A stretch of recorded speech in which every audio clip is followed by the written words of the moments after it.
Muy bien. Primero, muy buenas tardes tengan todos ustedes.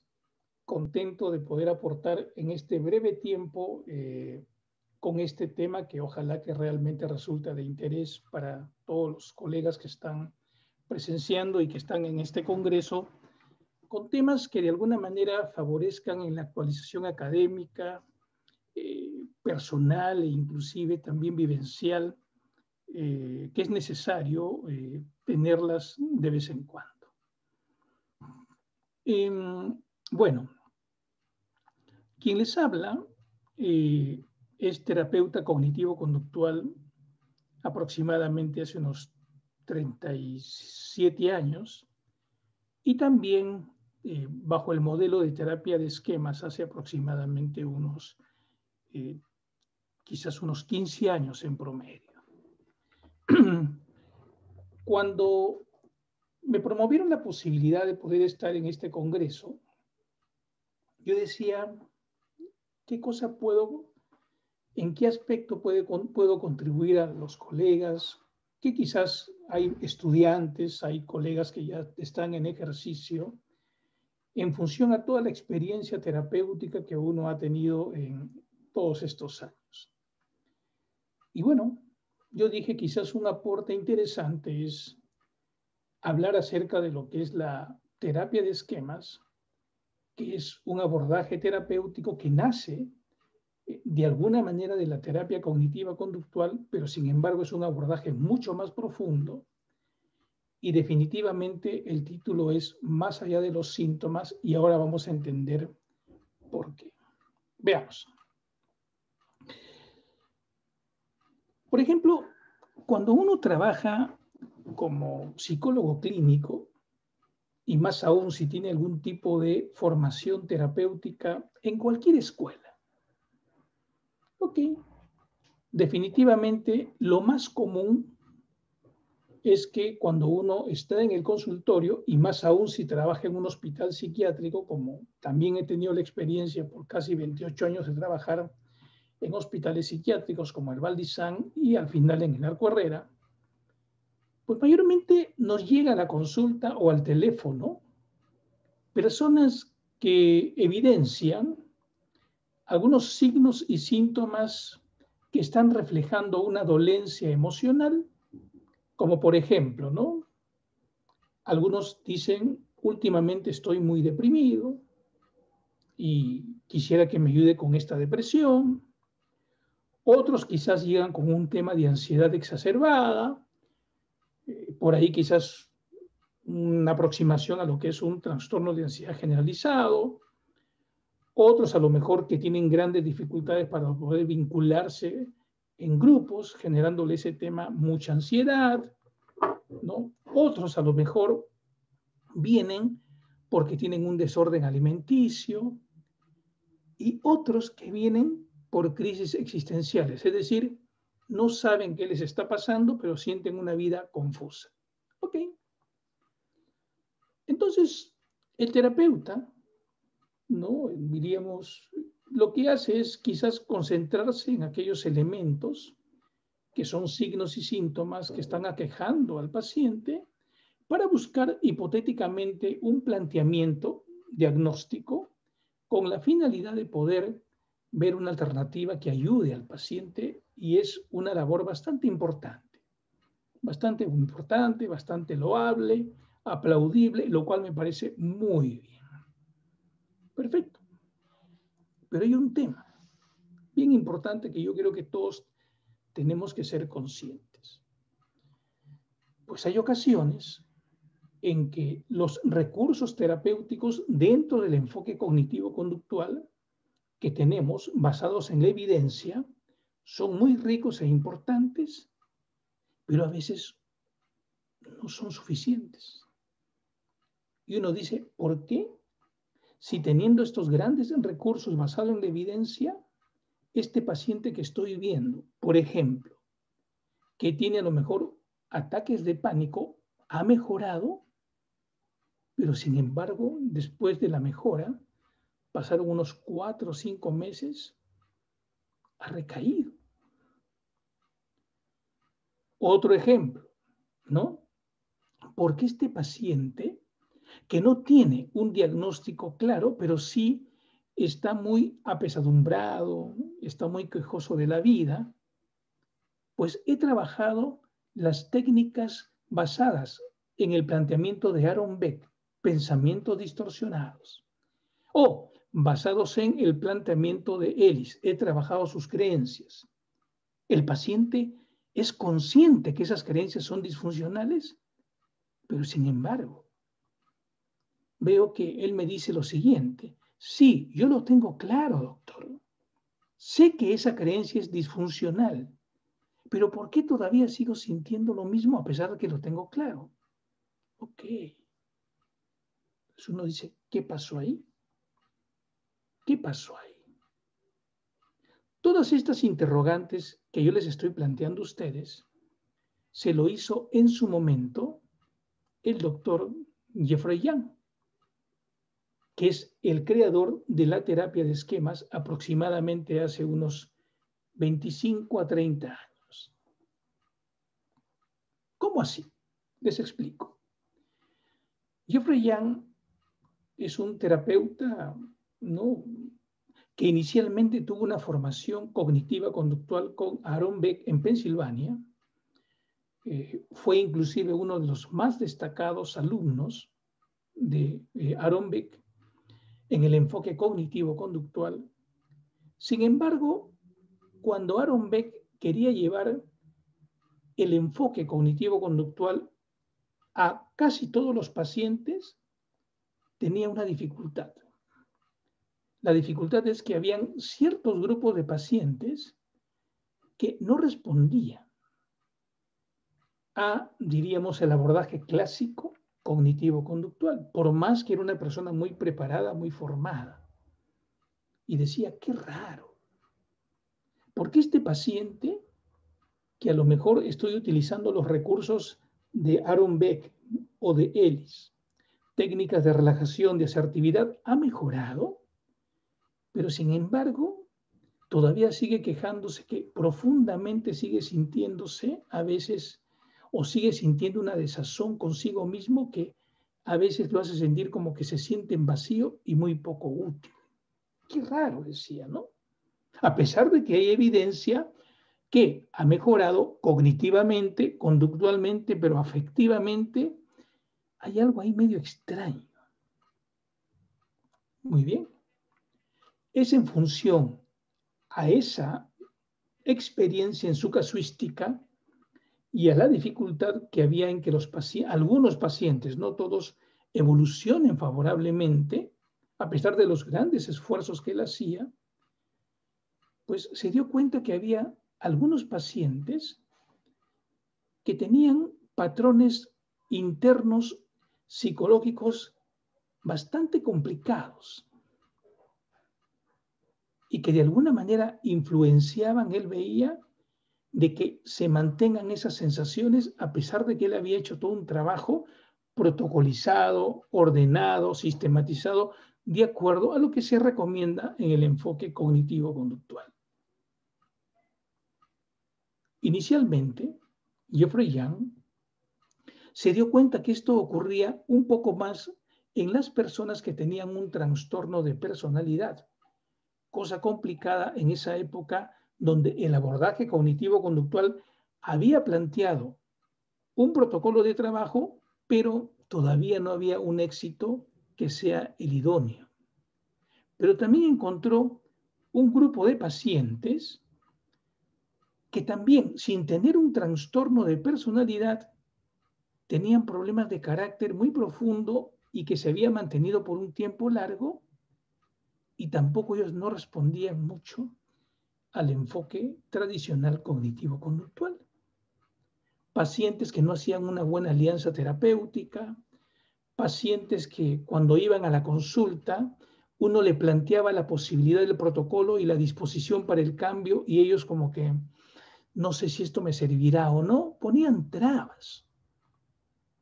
Y en el enfoque cognitivo-conductual, usualmente, recuerden, es un protocolo que uno utiliza para con el paciente, donde el paciente, entre comillas, colabora de alguna manera desde un inicio.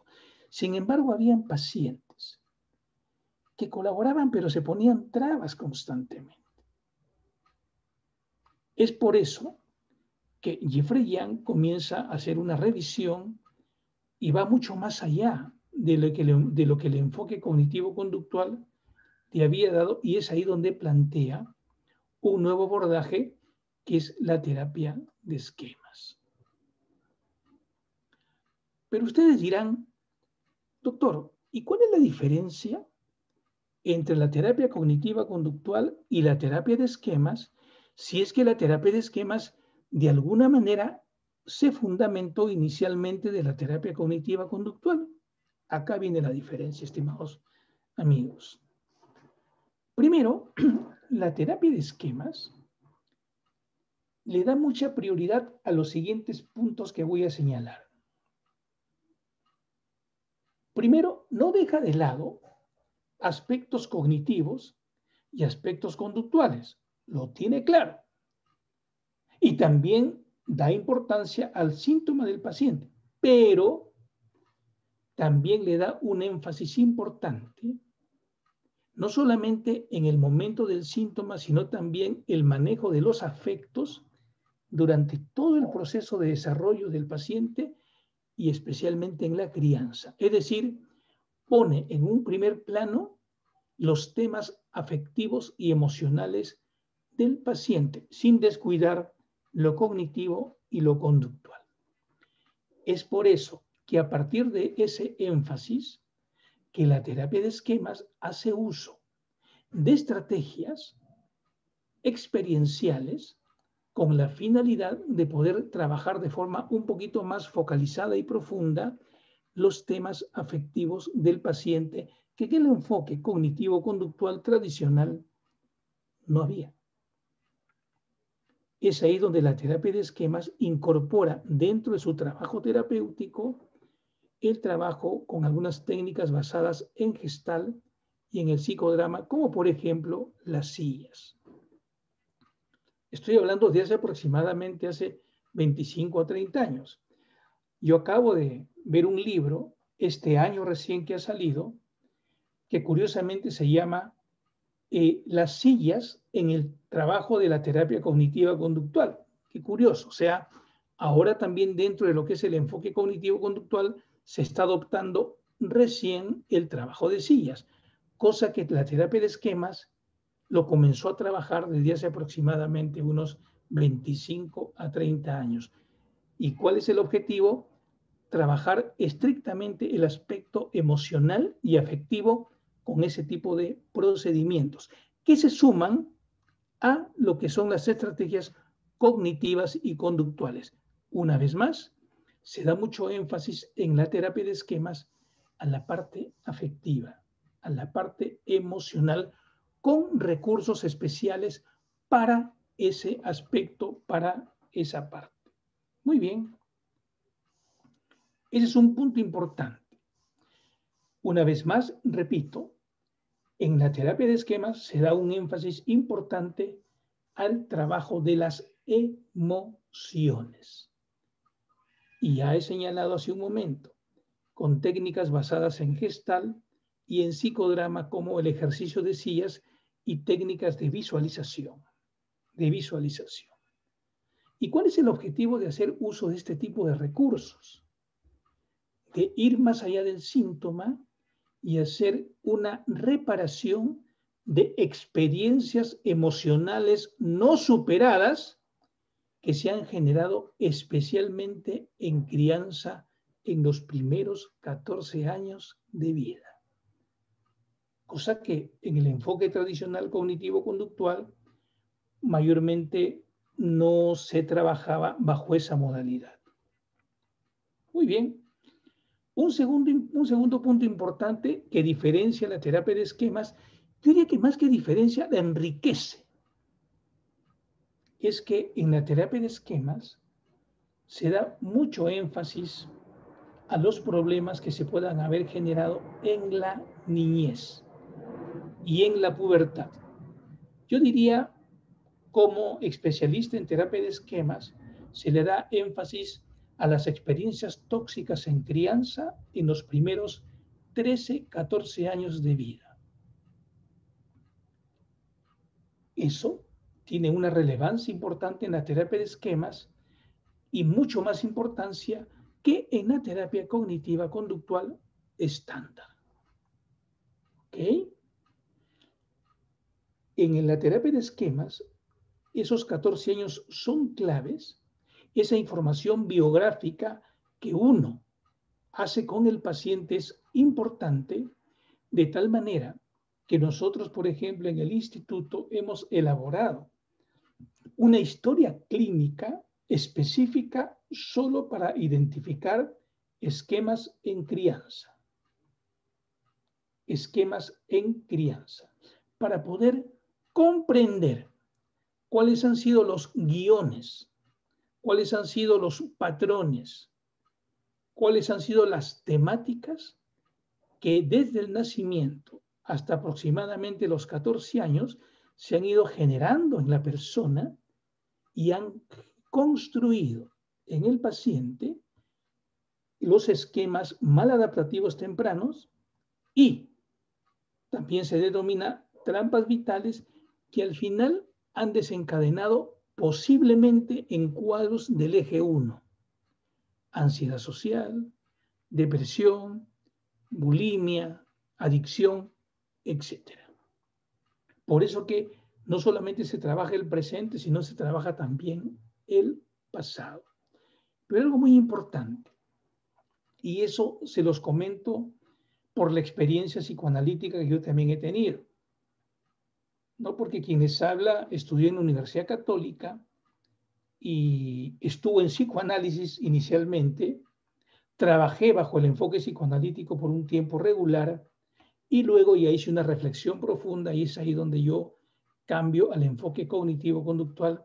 Pero les digo, sinceramente, me siento muy contento, en especial con la terapia de esquemas, porque es una terapia mucho más integrativa. Pero, a diferencia del psicoanálisis, le digo porque yo he sido un paciente con mi psicoanalista y también he tenido pacientes en psicoanálisis cuando salí de la católica. La historia que hace un psicoanalista o que yo hacía a mis pacientes siendo un terapeuta analíticamente orientado, la historia era como un agente terapéutico donde el paciente hace un insight y supuestamente a partir de ese insight la persona iba tomando conciencia y podía ir mejorando. En la terapia de esquemas no. En la terapia de esquemas la historia clínica es un recurso donde se enfatiza muy bien experiencias tóxicas en crianza, pero solamente es un recurso, no es un agente terapéutico, es un recurso más para que luego de haber tenido toda la información podamos desarrollar la conceptualización del caso clínico y a partir de eso desarrollar también una serie de estrategias de intervención para poder reparar, satisfacer y mejorar a la persona en esas experiencias tóxicas y obviamente en sus síntomas que actualmente está evidenciando. Entonces, recuerden, ¿cuál es la diferencia entre el enfoque cognitivo-conductual y la terapia de esquemas? Ya les he señalado. Primero, que se da énfasis al tema emocional sin descuidar lo cognitivo y conductual. Segundo, se enfatiza mucho más los temas de niñez que en la terapia cognitiva conductual tradicional. Este segundo punto lo enriquezco un poco más de la siguiente manera. Si yo soy un paciente donde evidencio que en problemas de niñez he tenido experiencias tóxicas muy duras con la figura de papá o de mamá o de los amigos o de un vecino o quien sea, pues entonces ahí viene también una diferencia muy importante. La relación terapéutica entre el terapeuta y el paciente va a ser también un agente de reparentalización y de reparación de esas experiencias tóxicas en crianza. Es decir, el ambiente terapéutico no va a ser solamente una experiencia donde yo aplico técnicas a mi paciente, sino el mismo vínculo va a ser un agente terapéutico donde el terapeuta se convierte, entre comillas, en un padre reparador, en un padre que sí va a corregir la insatisfacción de las necesidades emocionales no satisfechas en crianza, pero de una forma diferente y dotando al paciente de recursos para que él aprenda gradualmente a satisfacer sus propias necesidades. Miren qué importante este segundo punto. O sea, no solamente enfatizamos la niñez, sino también el terapeuta cumple un rol diferente de un mejor apego, una buena reparación, ¿no? Y hace que también, repito, el mismo vínculo se convierte, ¿no? Se convierta prácticamente en una especie de padre sustituto. Recuerden que en los últimos estudios que hay, ¿no? De apego, pues el apego disfuncional que tuvo una persona en crianza puede repararse y se le llama en el trabajo terapéutico el apego secundario en reparación. O sea, hay evidencia científica que eso se puede dar felizmente. Y el terapeuta de esquemas cumple esa función. ¿Okay? Tenemos entonces para recordar un segundo punto claro, ¿no? Que diferencia la terapia cognitiva conductual de la terapia de esquemas, que yo creo que la profundiza y la mejora. Tercer punto importante es que la terapia de esquemas también enfatiza mucho las necesidades emocionales básicas que todo ser humano tiene y trata de hacer una especie de escaneo de cómo se han satisfecho esas 5 necesidades emocionales básicas en los primeros 14 años de vida. Otro punto importante, necesidades emocionales básicas satisfechas o no. ¿Por qué? Porque lo que se ha encontrado en los estudios es que cuando una de estas 5 necesidades emocionales, lamentablemente por experiencias tóxicas en crianza, no se han satisfecho, mayormente es la génesis y el origen de problemas psicológicos futuros. Cuando, repito, las necesidades en la niñez y la pubertad no han sido adecuadamente satisfechas, generando esquemas maladaptativos tempranos. Muy bien, si yo soy una persona que me he criado, vamos a imaginar con un padre muy autoritario, que hizo que yo me sometiera a sus normas y leyes sin que yo pueda discrepar con él para nada, porque a lo mejor me podía castigar verbal o físicamente, ahí ya mi padre o mi madre ha estado prácticamente limitando una de mis 5 necesidades emocionales. Y al limitarla, repito, ¿qué va a pasar? Me va a crear un esquema que va a hacer que yo vea la vida bajo ese guión, no solamente en el aspecto cognitivo, hay que tener cuidado, sino el esquema. Cuando yo hablo de esquema, hablo de lo cognitivo, bajo el modelo de Jeffrey Young, cognitivo, afectivo, memorias o huellas, y también a nivel de lo que son sensaciones corporales. Es muy completo el concepto. Por eso que el objetivo en terapia de esquemas es que uno le enseñe al paciente a que pueda aceptar y sintonizar con esas 5 necesidades, que las identifique claramente, pero que aprenda a través de la reparación del vínculo y a través de ciertos recursos también cognitivos, experienciales y conductuales, a que él aprenda a satisfacer de forma apropiada sus propias necesidades emocionales en el futuro. Muy bien. Vamos a seguir la otra. Por eso que hay algunos conceptos claves que hay en terapia de esquemas que voy a solamente mencionarlos porque definitivamente me están faltando creo que solamente ya 15, 20 minutos para terminar, y toda esta información mayormente me toma a mí como más o menos unas 4 o 5 horas explicarlo de manera muy detallada, pero Hay conceptos claves que se utilizan en terapia de esquemas que son los siguientes. El primero que estaba comentando es que todos los seres humanos, sin excepción, desde que nace hasta aproximadamente los 14 años, ha de ir llenando, satisfaciendo en lo posible, de manera adecuada, estas 5 necesidades emocionales que están puestas en la diapositiva. Cuando uno nace, pues una necesidad básica emocional es el apego a personas que te den afecto, seguridad y un contacto estable. Ok, difícil de darlo, pero es la idea. Una segunda necesidad que también se da, sumado a la primera, es que gradualmente la criatura va a querer también ser un poquito autónoma e independiente. Y se supone que los padres tienen que colaborar en ese aspecto. Va creciendo la criatura y tiene unos 3, 4 años, la criatura habla un poquito mejor y ahí surge una tercera necesidad, que es la poder expresar lo que yo deseo, lo que quiero, por más que sea muy pequeñito, pero ya hablo, ya pido.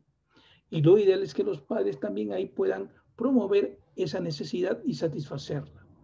La cuarta es que todo niño pues quiere jugar, favorecer la espontaneidad del niño. Y el juego, si los padres promueven esto, genial. Y por último, todo niño requiere también normas o reglas, sin excepción. Entonces, estas necesidades se van sumando una tras otra durante los primeros 14 años y es el ambiente que es ideal que vaya satisfaciendo cada una de ellas en lo básico. Pero sí, estas necesidades no se satisfacen de manera pertinente o adecuada por el ambiente, no solamente familiar, puede ser el ambiente social, el ambiente escolar.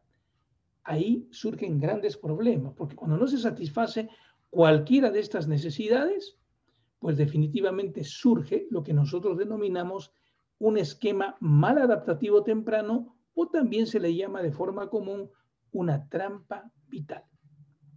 Y ustedes dirán, ¿y qué tipo de experiencias genéricas son las que pueden obstaculizar la satisfacción de estas necesidades? Pues se dan 4 categorías probables. Una, que en crianza a lo mejor me dieron muy poco de lo bueno. ¿Qué significa?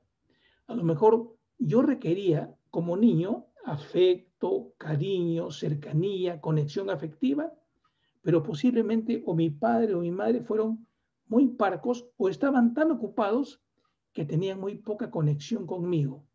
A eso se le llama haber recibido demasiado poco de lo bueno. Otra posibilidad, que haya sido en crianza víctima de quizás mensajes muy duros verbalmente o físicamente, donde a lo mejor por unos errores o fallas me desvalorizaba algún familiar, como eres un tonto, no aprendes, ¿hasta cuándo? O también puedo haber tenido el exceso de algo bueno. A lo mejor me engrieron en demasía, me protegieron en demasía. Y por último, también los esquemas pueden generarse por modelado de los padres. Imagínense que yo tengo una mamá que es muy sometida a mi papá y posiblemente me enganche con ese tipo de modelo y aprenda también el sometimiento por modelado. Esas son 4 categorías genéricas que pueden contribuir a que una de las 5 necesidades emocionales que he estado comentando no se satisfaga. Y cuando no se satisface, ahí viene el problema, surge un esquema o una trampa vital. ¿Pero qué es un esquema o una trampa vital? De manera rápida y sencilla por el tiempo.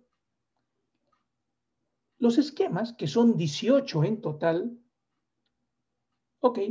son guiones muy profundos, son patrones arraigados muy profundos. Y cada uno de los 18 esquemas tienen los siguientes elementos. Memorias, ¿a qué me refiero con memorias? Son, yo le llamo así, las figuritas del álbum en crianza que contribuyeron a que se genere un esquema.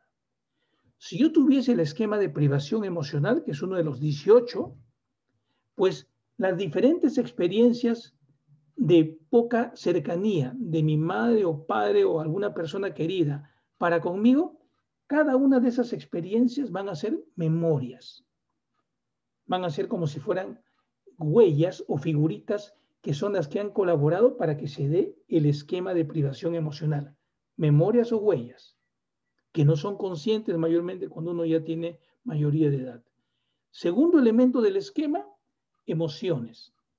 O sea, ¿qué emoción y sentimiento me generaban en ese entonces ese tipo de experiencias? 3, ¿qué pensaba de pequeño cuando había esa experiencia? Cogniciones.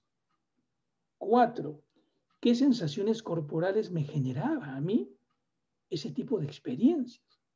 Por lo tanto, cada uno de los 18 esquemas siempre van a tener esos 4 elementos: memorias o huellas, emociones, cogniciones y sensaciones corporales.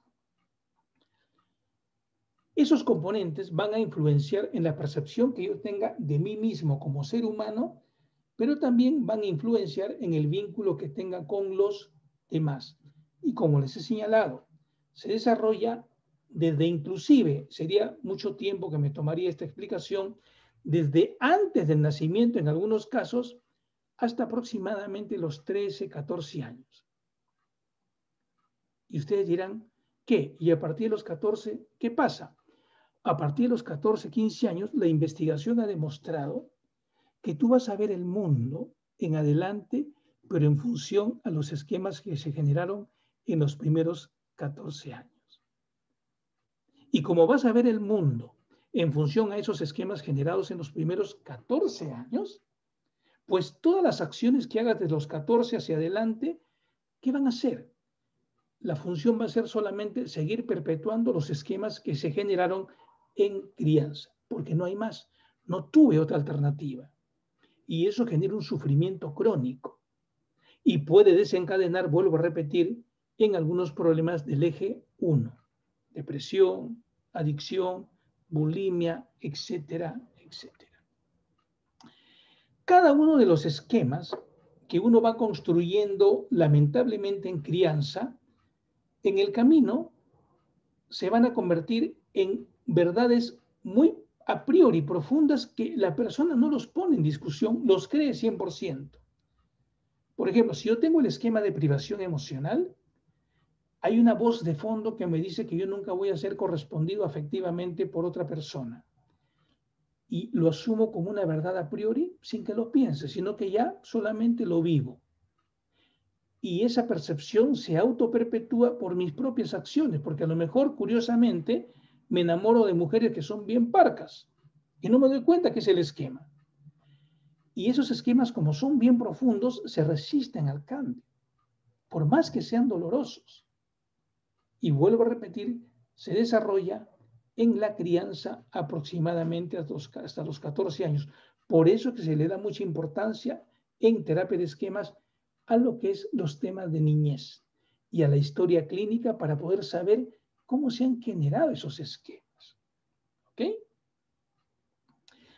Ahí es una figurita breve donde yo siempre le digo a mis pacientes, los esquemas son como fantasmas, que tú no los ves, pero están detrás tuyo dirigiendo tu vida. Pues ya les he dicho, el esquema tiene cabeza, que yo digo que son las creencias y las memorias, tiene un corazón, que son las emociones y las sensaciones corporales, y tiene los pies. ¿Qué son los pies?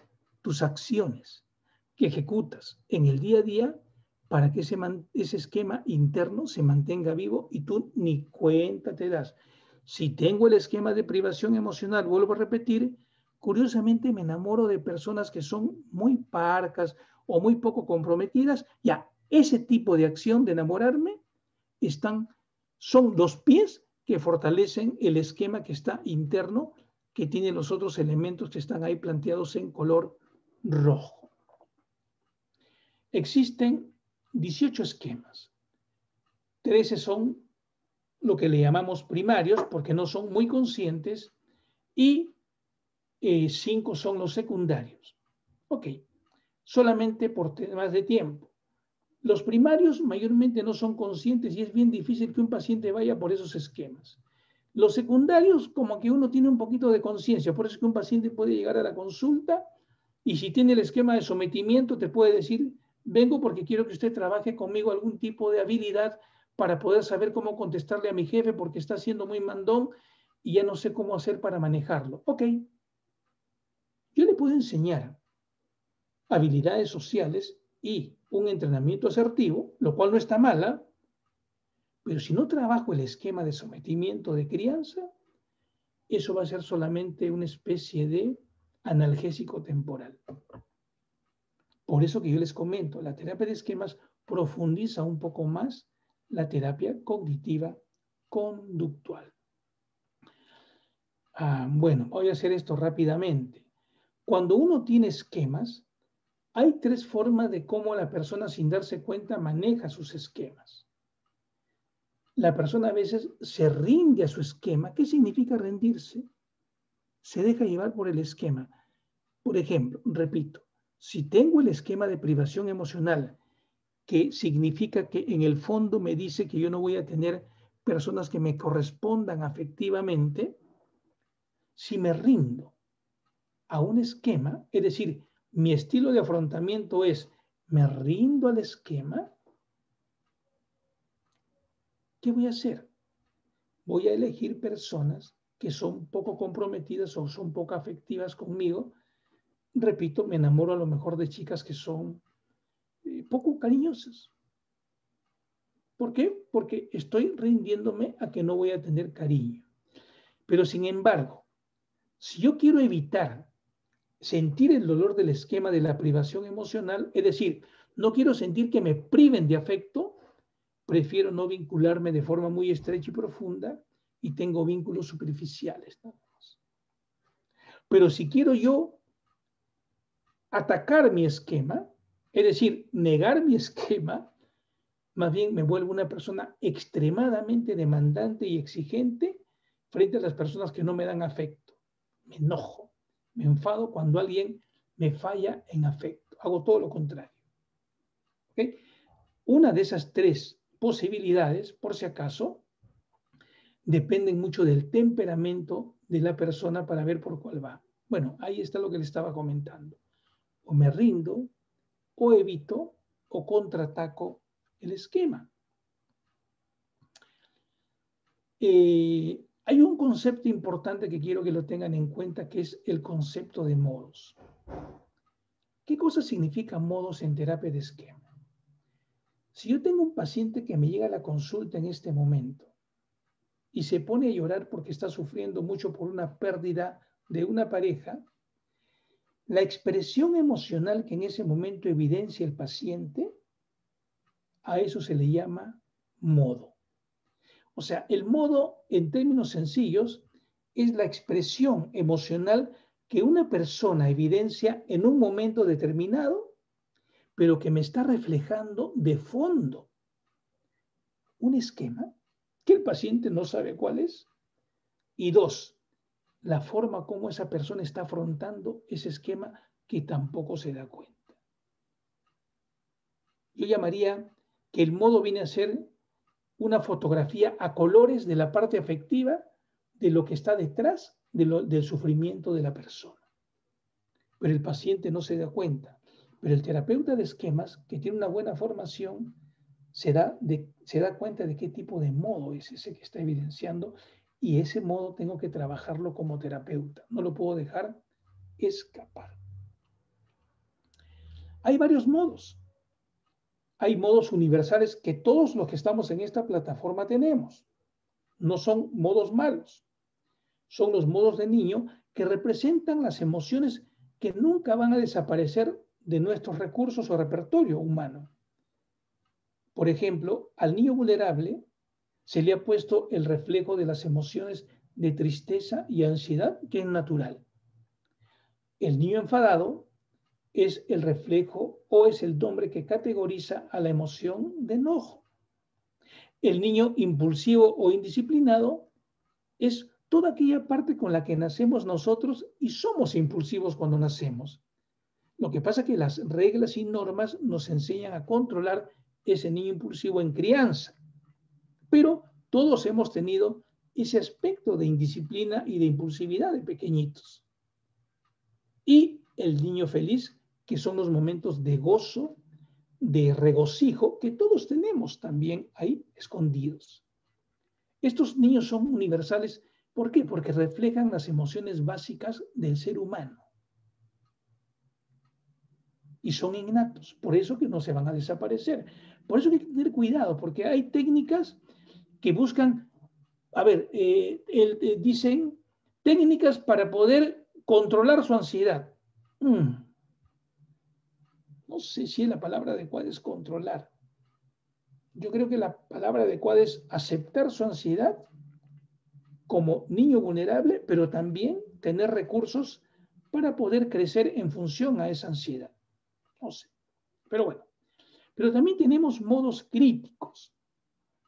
Y los modos críticos internos no vienen con el nacimiento, sino que son aquellas voces que en crianza todos hemos incorporado a través de modelos o a través inclusive de la parte social o del colegio. Hay el modo crítico que se le llama castigador, que es cuando uno se desvaloriza. Por ejemplo, me digo, soy un tonto, yo no creo en mí, no merezco amor, soy una persona que no vale, o el modo crítico que induce culpa. Carambas, no soy solidario, soy una persona mala porque no di a lo mejor, no presté un cuaderno, o el modo crítico exigente, todo tengo que hacerlo perfecto, correcto. Esos modos no vienen con el ser humano, sino que son voces que uno incorpora en crianza y que después pasan a ser modos muy profundos internos y que a uno lo desvalorizan o se van contra el pequeño que tenemos cada uno de nosotros y se convierte en un gran problema. Un ejemplo extremo es en el TLP. El TLP a veces se autolesiona como reflejo del modo castigador porque a veces, no digo siempre, se lo hace como castigo de que a lo mejor pues, es una persona que no amerita vivir y se corta. En algunas ocasiones, no es siempre, por si acaso. Y también ya les he comentado que uno frente a sus esquemas tiene tres opciones de poder manejar el esquema. O me rindo al esquema, o evito el esquema, o ataco mi esquema. Y otro modo importante es el modo adulto sano que el terapeuta va promoviendo en el paciente en todo el proceso terapéutico. Pero algo importante como reflexión para todos ustedes. ¿Ok? Como reflexión para todos ustedes. Si ustedes quieren hacer algún día terapia de esquemas, por ahí la idea no es que se metan solamente a un curso de formación terapéutica. En eso sí estoy de acuerdo con el psicoanálisis. Cuando yo hice la formación psicoanalítica, estuve como paciente un promedio de casi 4 o 5 años, porque así lo plantea el psicoanálisis, cosa que yo creo que es lo más correcto. Cuando uno hace terapia de esquemas, no solamente basta con que te metas en un curso de formación terapéutica. No. Como es un trabajo vincular con el paciente, la idea es que el terapeuta de esquema primero trabaje sus propios esquemas. Y después que ha trabajado sus esquemas en un tiempo regular, bueno, trabaje con los pacientes de forma mucho más adecuada y es más, se dedique a formar gente, pero trabajando ya previamente sus esquemas para que no contamine con sus esquemas ni al paciente ni a los alumnos. Cosa complicada en nuestro medio. Pero sí, definitivamente, nosotros en IPSICOP y en ITEP promovemos a cada promoción que tiene que estar en un trabajo terapéutico previo antes que puedan certificarse, porque si no, no certificamos. Porque es un riesgo. Primero tiene que trabajar consigo mismo sus propios esquemas para que pueda ver de manera más limpia y, ojo, ahí termino, para que pueda reparentalizar como, entre comillas, un padre sustituto bien al paciente que nos pide ayuda. ¿Ok? Bueno, me han dicho que tenía hasta las 2:45, un tema que lo trabajo mayormente en 3, 4 horas, sinceramente, y no sé, creo que la coordinadora es Carolina, si no me equivoco. No sé si tienen algún alcance, alguna pregunta. A ver, sí, voy a ver, profesor, voy a revisar tanto doctores de las plataformas, si es que hay una ronda de preguntas. He acelerado por ti, Carolina, porque ahí me decían, tiene usted 45 minutos me mandaron un documento.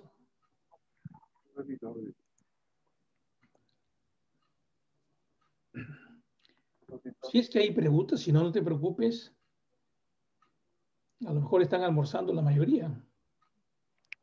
Ah, aquí hay una pregunta, doctor. Dice, doctor, buenas tardes. ¿Usted recomendaría estudiar eh, terapia cognitivo-conductual antes de la terapia de esquemas? Es una pregunta que me lo hacen muchos alumnos que postulan a veces al instituto. Miren, a ver, definitivamente para mí puede ser primero uno o el otro, sinceramente. O sea, la ventaja es que si tú haces primero terapia cognitiva conductual y terapia de esquemas, la ventaja que tendrías es que tienes más recursos conductuales, más que cognitivos, ¿ah? Cuando ya hagas terapia de esquemas. O sea, tienes más recursos, ¿no?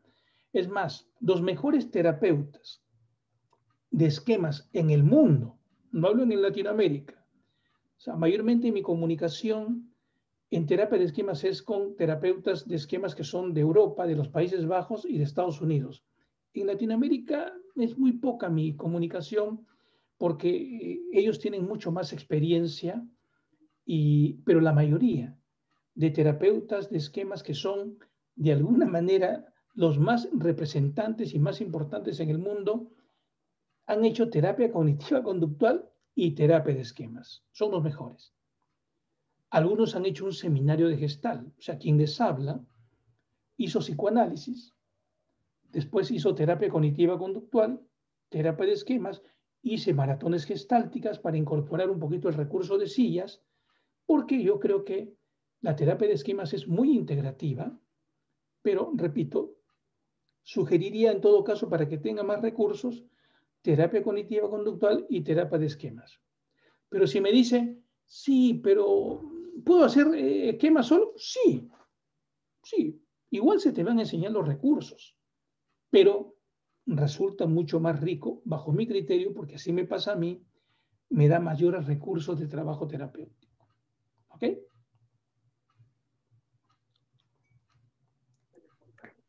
Sí, doctor. Acá hay otra pregunta. Dice, doctor, ¿podría usted recomendar alguna bibliografía de terapia de esquemas? Claro. Primero, dile si sabe leer inglés o no. Si sabes solamente el español, hay dos libros básicos.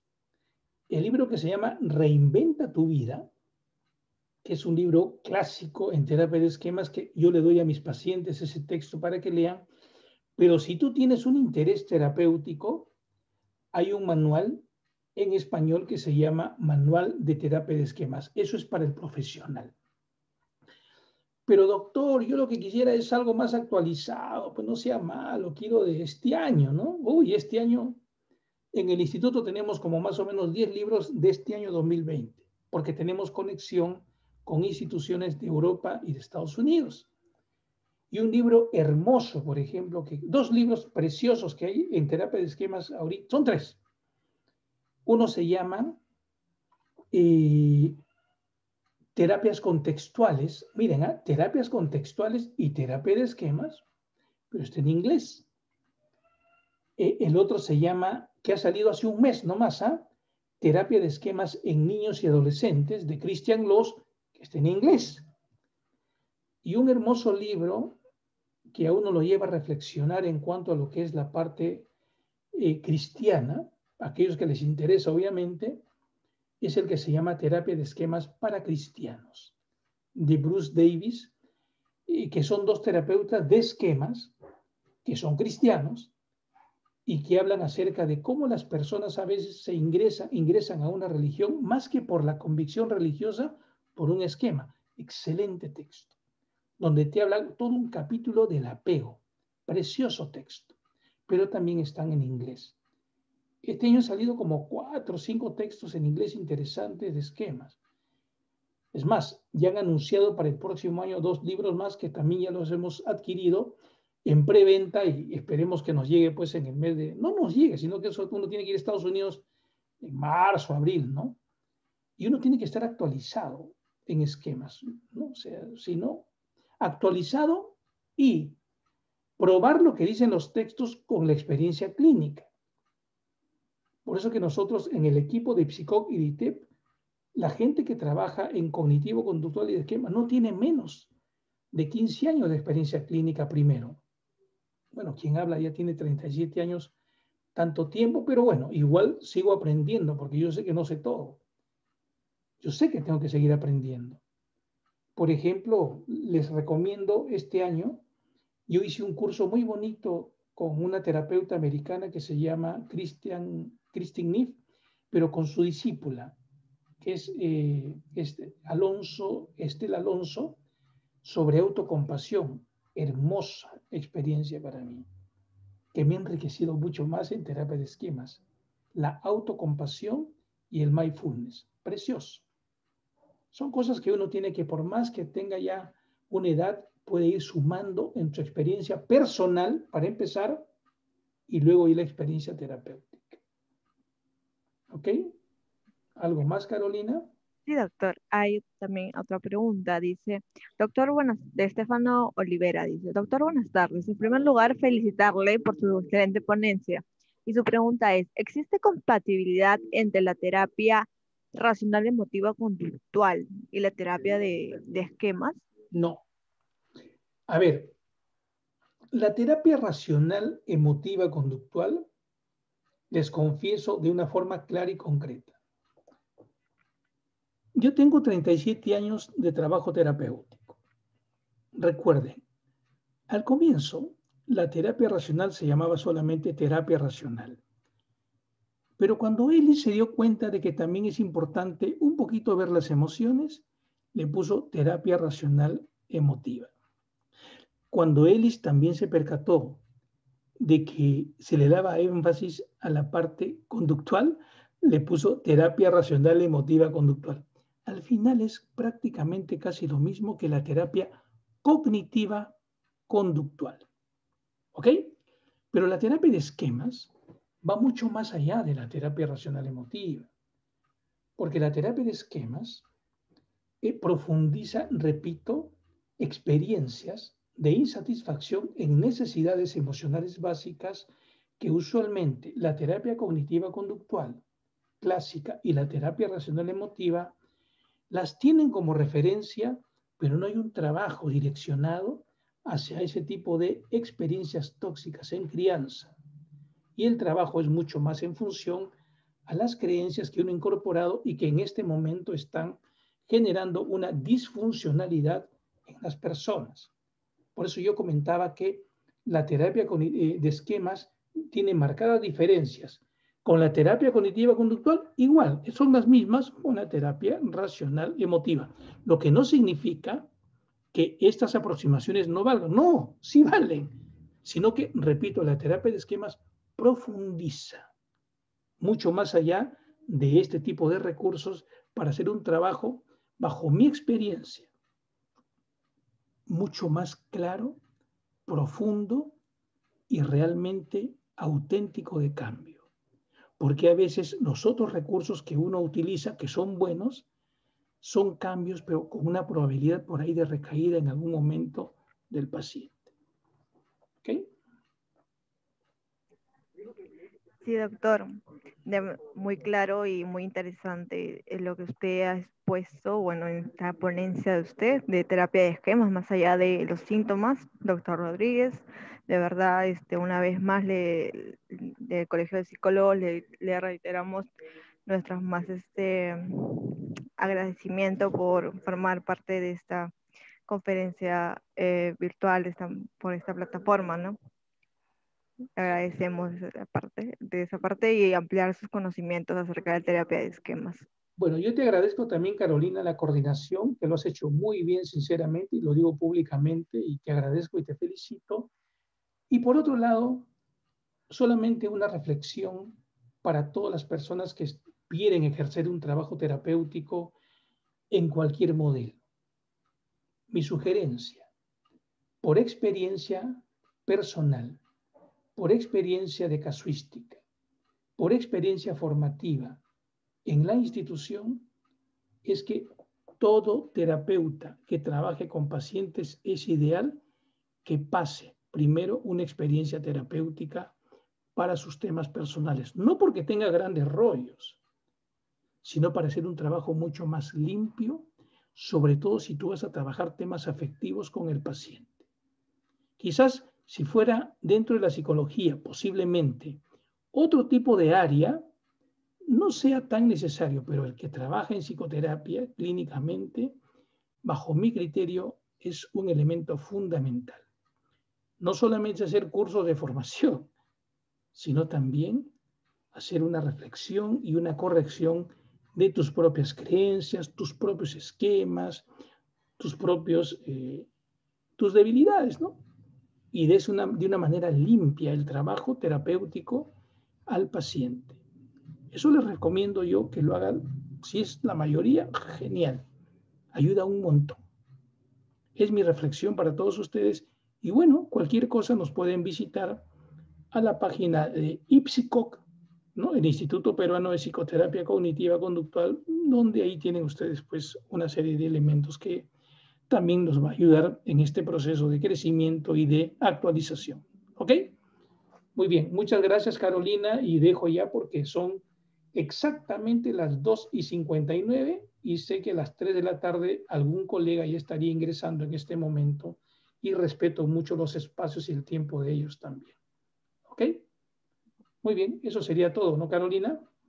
Sí, sí, doctor Rodríguez, muchísimas gracias por Y su te dejo ahí al colega Leo Barba, por ahí. Sí.